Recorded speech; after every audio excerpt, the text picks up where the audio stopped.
Donc au Mali, les djihadistes avaient raison de vouloir imposer la charia. Ben oui, ça me paraît normal. Enfin, pourquoi est-ce que les gens dans leur pays n'auraient pas le droit de mener leur politique? En Afghanistan, c'est la même chose.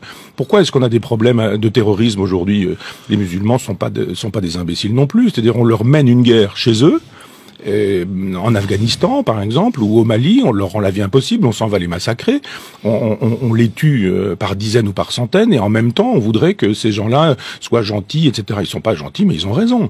Autant je suis sur une lutte athée, en disant que l'islam ne me convient pas, autant que l'islam est dangereux. Mais autant je trouve que sur le terrain politique, il y a aucune raison pour qu'on aille faire la loi chez les autres. Pourquoi est-ce qu'on fait la loi chez Kadhafi, par exemple? Pourquoi est-ce qu'on fait la loi au Mali? Et pourquoi est-ce qu'on la fait pas au Pakistan? Pourquoi est-ce qu'on la fait pas au Qatar? Pourquoi est-ce qu'on la fait pas à Cuba? Ou pourquoi est-ce qu'on la fait pas en Chine?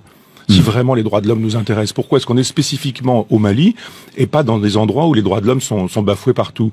Alors, moi, je trouve normal qu'au Mali, où il m'est arrivé d'aller, la politique puisse exister. Une politique parce que nous défendons d'autres valeurs que les valeurs défendues par les djihadistes du Sahara. Oui, mais ils sont chez eux.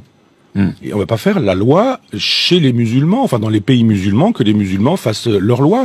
Pourquoi est-ce qu'on n'intervient pas en Israël? Pourquoi il faut arrêter de vouloir faire la politique coloniale qui est la nôtre dans des pays sous prétexte que ce serait les droits de l'homme qui nous animeraient. Ce sont pas les droits de l'homme qui animent Hollande au Mali.